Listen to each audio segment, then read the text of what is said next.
নমস্কাৰ মই দীপ ক'বলৈ গ'লে আপোনালোকক স্বাগতম জনাইছোঁ আৰু আজি মই ৰিয়ানৰ কথা ক'বলৈ ওলাইছোঁ।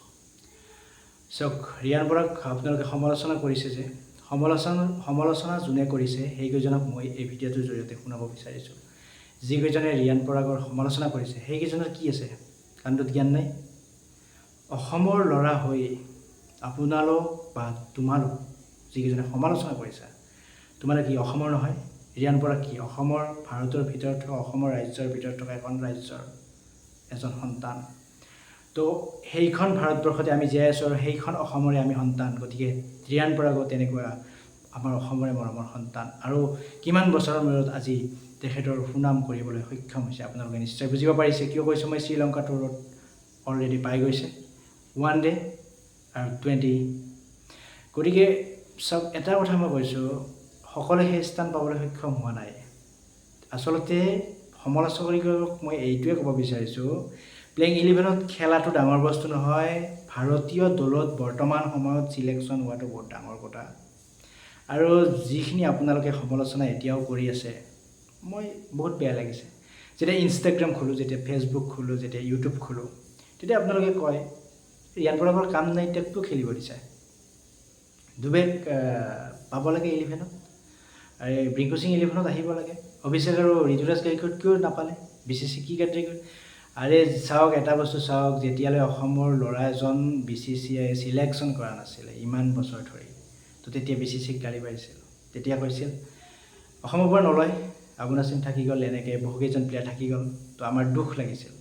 এতিয়া চাওক, আমাৰ অসম সন্তান এজন পাইছোঁ, মোৰ মানে কি ক'ম, মোৰ খং উঠি যায়। এইটো কাৰণে আজি ভিডিঅ'টো ক'বলগীয়া মাজলৈ আপোনালোক স্বাগতম জনাইছোঁ। এইকাৰণে ভিডিঅ'টো লৈ আহিছোঁ।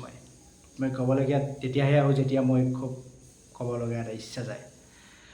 আজি বহুদিন ধৰি নাছিলোঁ, আজি এইটো কাৰণে মই লৈ আহিছোঁ। ৰিয়ান পৰাগক মই আগতো এটা ভিডিঅ' দিছোঁ। ৰিয়ান পৰাগক যিসকলে চিনি নাপায়, এতিয়াও তেখেতৰ টেলেণ্ট, তেওঁ বুলি কৈছোঁ মই, ৰিয়ান পৰাগৰ ওপৰত তেওঁৰ টেলেণ্ট এতিয়াও চিনি পোৱা নাই। বহুত অসমীয়াৰ যিকেইটা অসম সন্তান আছে, অসমৰ যিকেইজন অসমীয়াক দেখায়, সেইকেইজনৰ মুখত যেতিয়া আমি ফেচবুক, টুইটাৰ বা ইনষ্টাগ্ৰাম খোলোঁ, ইউটিউব খোলোঁ, তেতিয়া কমেণ্ট মই এইটো পঢ়িবলৈ পাওঁ যে ৰিয়ান পৰাগক ৰিয়ান পৰাগ খেলিব লগা নাছিলে, ছিলেকশ্যন কৰিব লগা নাছিলে। সেই এষাৰ যেতিয়া মই খুলি চাওঁ, কোনে কৈছে?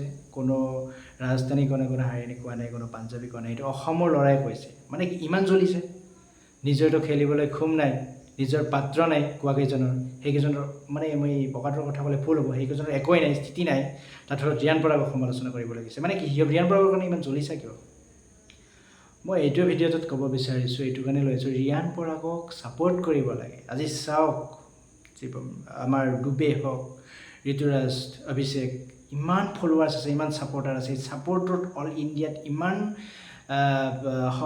সমালোচনাকে ধৰি হওক বা তেখেতসকলৰ আলোচনাকে ধৰি হওক, ইমান আলোচনা কৰে, তেনেকুৱা ছিষ্টেমত তেখেতসকলে ইণ্টাৰনেশ্যনেল পাই যায়। বহুকেইজন প্লেয়াৰ এনেকৈ ৰিংকু সিঙক ইমান ছাপোৰ্ট কৰে মানুহে, তেনেকৈ ইণ্টাৰনেশ্যনেলত BCCয়ে ল'ব লগা যায়। তো ঠিক তেনেকৈ ৰিয়ানৰ যদি আমাৰ পাৰফৰ্মেঞ্চ চাব যায় ডমেষ্টিক লেভেলত কিমান হৈ যায়, আপোনালোকে নাজানিহে এইবিলাক ভুকিব ধৰিছে। যে ভুকে যে মাজে মাজে ছ'চিয়েল মিডিয়াত মই দেখোঁ, এই ভুকাবিলাক কৈছোঁ, প্লিজ ছাপোৰ্ট কৰক। ৰিয়ানৰ দৰে প্লেয়াৰ আমাৰ এজন জন্ম হৈছে, অসম সন্তান, আজি বহু বছৰ, কিমান ক্ৰিকেট যেতিয়াৰ পৰা আছে ইণ্ডিয়াটোত, যেতিয়াৰ পৰা খেলি আছে, এতিয়ালৈকে অসমৰ পৰা কোনো এজন ছিলেকশ্যন হোৱা নাছিলে, এইবাৰ হৈছে আৰু তাতত আত্তা। মানে কি, যিকেইজনে কোৱা তোমালোক বিৰাট ডাঙৰ মানুহ, তোমালোকে কিয় খেলিব যাব, তোমালোকক কিয় ছিলেকশ্যন কৰা নাই BCCয়ে? এইবিলাক কৈ লাভ নাই তোমালোক, কাৰণ তোমালোকে কোনো এটা ক্ৰিকেটৰ কটো নাজানা। সেইটো কাৰণে ক'ব পাৰিছা ক্ৰিকেটৰ কক এটাই কিন্তু ছাপোৰ্ট কৰিছে, টুইটাৰ হওক, ইউটিউবত হওক, ফেচবুকত হওক, ইনষ্টাত হওক, সেইবিলাক ছাপোৰ্ট কৰা দেখিছোঁ যে ৰিয়ান লাগে, ৰিয়ান ভাল খেলিব, তেখেতক সুযোগ দিয়ক, সেইটো দেখিছোঁ। কিন্তু যিকেইটা জধা মূৰ্খ বুলি কৈছোঁ মই, জধা মূৰ্খ কেইজনে ছাপোৰ্ট কৰা নাই, সেইকেইটাই গালিছে, কাৰণ সেইটো চলিছে। মানে কিবা লেঙুৰত জ্বলে, কি বেয়া শব্দ ওলাই যাব মোৰ মুখত, কিবা যি জ্বলা বুলি কয়, এইটো জ্বলিছে। মানে কিয় জ্বলিছে? ৰিয়ানক দেখিছে বা ইমান কম সময়ত পাই গ'ল। আগৰ ভিডিঅ'টো মই ৰিয়ানৰ কথা কৈছোঁ যে ৰিয়ান BCCয়ে ছিলেকশ্যন এইকাৰণে কৰিব লগা হৈছে, ডমেষ্টিক যিটো পাৰফৰ্মেঞ্চ কৰি আহিছে, ৰঞ্জী হওক, দেওধৰ হওক, মানে যিমানটা ডমেষ্টিক লেভেলৰ আমাৰ খেল চলে, 20 ডমেষ্টিক চলে। IPLতো মই ক'বই নালাগে, IPL সকলোৱে জানে, IPLৰ কথা মই নকওঁ। IPLটো মই আগতেও কৈছোঁ, IPLটো যোৱা।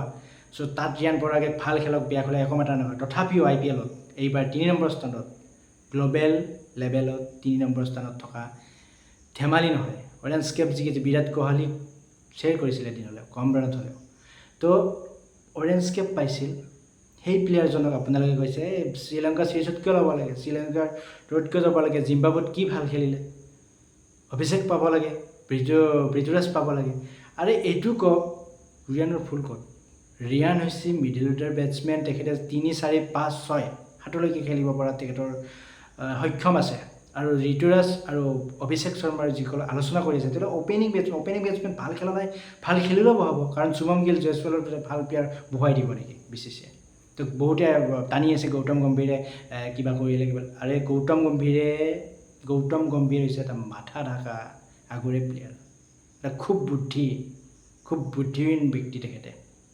তেখেতৰ যিটো দিমাগ তেখেতে এইটো চাই ভৱিষ্যত ক্ৰিকেটৰ ভৱিষ্যত চাব পাৰে আৰু ঠিক তেনেকৈ ৰাহুল দ্ৰাবিড়ৰ কাৰ্যকলাপত তেখেতে ভৱিষ্যত চাব পাৰিছে কিন্তু ৰাহুল দ্ৰাবিড়ৰ সময়ত ৰিয়ানে এইটোৰ কাৰণে খেলিব পৰা সুযোগ হোৱা নাছিল যে তেখেতৰ বয়স খুবেই কমি আছে পাৰফৰ্মেঞ্চ লেভেলছ ভাল কৰিছে কিন্তু দলত থকাৰ স্থিতিত দলত যিকেইজন প্লেয়াৰ আছে সেইকেইজনে অৱসৰ লোৱা নাছিল যেনেকৈ ধৰক আজি ৰোহিত শৰ্মা কোহলি অৱসৰ ল'লে 20 জাদেজাই অৱসৰ ল'লে তো সেই স্থানত ৰিয়ানক আনিব লগা আমাৰ সুবিধা পাই গ'লোঁ বিচিচিয়ে তো ভাবিব গ'লে চাব গ'লে বহুত কথা আপোনালোকে একো নাজানাকৈ যিকেইজনে মোৰ ভিডিঅ'টো শ্বেয়াৰ হয় যিকেইজনলৈ আৰু নহয় যদিও আপোনালোকে ৰিয়ান ভাল পোৱাসকলে মোক কাইণ্ডলি অনুৰোধ কৰিছোঁ এইকেইজনক শ্বেয়াৰ কৰি দিয়ক যিকেইজনে বুৰ্বকৰ দৰে বুজে ৰিয়ানক attitude over attitude performance 0 over attitude থকা মানুহজনেহে ভৱিষ্যতে কিবা এটা কৰিব পাৰে যাৰ এটিটিউড নাই যাৰ ইগ' নাই যাৰ নিজৰ চেল্ফ কনফিডেন্সটো ডাঙৰ বস্তু মানুহৰ জীৱনত সেইটো লাগে কাৰণ আমাৰ কিছুমানে কি চেল্ফ কনফিডেন্স থকাৰ কাৰণে সি কৰিছে মই কৰিব পাৰিম এইটো নহয় তো সেনেকুৱা বুলি ৰিয়ানক নাভাবিব কাৰণ ৰিয়ানৰ এটা কনফিডেন্স লেভেল ৰিয়ানৰ এটিটিউড দেখাব অভিয়াছলি হবে আমি যদি কোহলিৰ কথা চাওঁ কোহলি কি বহুতে ঠাট্টা কৰিছিল প্ৰথম অৱস্থাত কোহলি কি প্ৰথম 100 মাৰিছিল নেকি প্ৰথমখন মেটছত কোহলিয়ে প্ৰথমখন মেটছত ৰিয়ানৰ দৰে আৰম্ভ কৰিছিল ধোনী প্ৰথমখন মেটছত 100 মাৰিছিল নেকি MS ধোনী যে আজি ছাকচেছফুল কেপ্টেইনশ্বিপ হওক বা ইণ্ডিয়াৰ সফল ক্ৰিকেটাৰ হওক সফল ক্ৰিকেটাৰৰ আঁৰত একোটা শূন্য হৈ থাকে প্ৰথম অৱস্থাত তো সেই শূন্যকেইটা ইণ্টাৰনেশ্যনেল লেভেল মেটছকেইখনতে দেখিব পাৰে কাৰণ কিয় ভয় দেখুৱাইছে কিন্তু তেখেতসকলৰ শূন্যটো আপোনালোকে বুজি পোৱা নাই সফল সফল ক্ৰিকেটাৰ কেইজনৰ মাজত সেই শূন্যকেইটাত বহুত জড়িত হৈ থাকে যিকেইখন মেটছত প্ৰথম অৱস্থাত শূন্য খেলে তাৰপিছত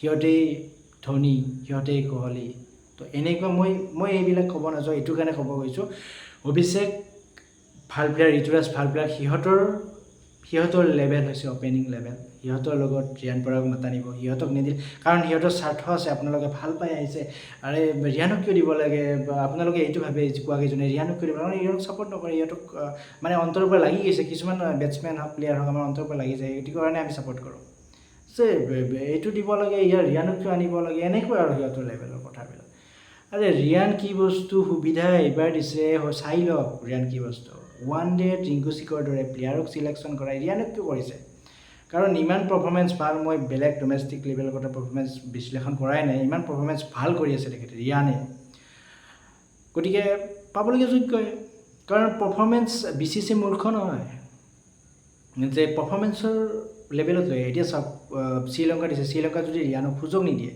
বহুতে কৈ আছে সুযোগ কেনেকৈ দিব ফেচবুকত যায় টুইটাৰত যায় ইউটিউবত যায় বিচিচিৰ মেইন পেজবিলাকত যায় সমালোচনা কৰিব ৰিয়ানক নালাগে অমুক যিকেইজনে সমালোচনা কৰে ৰিয়ানক বেয়া কয় সেইকেইজনক বহুৱাবহে লাগে গালি পাৰি তাত অসমৰ ছাপৰ্টহে কৰিব লাগে অসমৰ প্লেয়াৰৰ লগত হাত ধৰিব লাগে সেইকেইজনৰ লগত সুৰ মিলোৱা অভিষেক পাব লাগিছিল ঋতুৰাজ পাব লাগিছিল ৰিয়ান কিয় দিব লাগে আৰে বুজাই যদি দিলে হয় ফেচবুকত যদি গালি দিলে হয় টুইটাৰত যদি গালি দিলে হয় ইনষ্টাত যদি গালি দিলে হয় ইউটিউবত যদি গালি দিলে হয় সেইকেইজনক সিহঁতে জ্বলি পুৰি মৰিছে অল ইণ্ডিয়াত মই দেখিব পাৰিছোঁ ৰিয়ান পোৱাৰ কাৰণে জ্বলি পুৰি মৰিছে বহুত ক্ৰিকেট বিশ্লেষণকে আদি কৰি জ্বলি পুৰি মৰিছে কাৰণ বেয়া মানে সিহঁতৰ বেয়া লাগিছে কিয় পাব লাগে অসমৰ দৰে সৰু ৰাজ্য এখন অসম একো সৰু ৰাজ্য নহয় অসম বহুত ডাঙৰ ৰাজ্য আপোনালোকৰ দৰে সৰু যিকেইজনে ছাপৰ্ট নকৰে যিসকলে সম্পূৰ্ণভাৱে কি বুলি কয় হাঁহে বেলেগৰ ভাল দেখিলে আৰু অসমৰ এটা এই আছে যে বেলেগৰ ভালটো দেখিব নোৱাৰে প্ৰতিজন মানুহৰ গাঁৱৰ চুকে কোণৰ মানুহ হওক বা চিটিত থকা মানুহে হওক অসমীয়াবিলাকৰ এটা মানে এই আছে ভাল হ'বলৈ ভাল দেখিলে মানে বেয়া পায়। ৰিয়ানৰ ক্ষেত্ৰতে এনেকুৱা হৈছে, হাঁহিছে লগালে বেলেগে আনক মানে জাবৰ এসোপৰে ভৰাই দিয়ক তাতে আমাৰ ভাৰতীয় দলত, কিন্তু ৰিয়ান পাইছে বেয়া পাইছে মানে জ্বলি পুকি মৰিছে। জ্বলিবলগীয়া কি আছে? অসমৰ ল'ৰা, অসমৰ সন্তান ভাল পাব লাগে, ছাপৰ্ট কৰিব লাগে, আৰু খেলক, আৰু ক্ৰিকেট খেলক। যিকেইজনে কয় সেইজনে কমেণ্ট মাৰক যে কিয় এইবিলাক ক'ব। তো ঠিক তেনেকৈ আমি মানুহক হাঁহিব লগা নাই, মানুহক ছাপৰ্ট দিব লাগে, উৎসাহ যোগাব লাগে। চ' এইটো কাৰণে মোৰ বেয়া লাগিছে, ৰিয়ান ইমান পাবলগীয়া যোগ্য হয়। আপোনালোকে, মই আগতেও ৰিয়ানক লৈ ভিডিঅ' এটা বনাইছোঁ, ৰিয়ান পাবলগীয়া যোগ্য আৰু পাই থাকিব। ৰিয়ানে 3টা ফৰ্মেট খেলিব, মই আপোনালোকক এইটোৱে কৰোঁ। খুব ভাল প্লেয়াৰ হ'ব ৰিয়ান।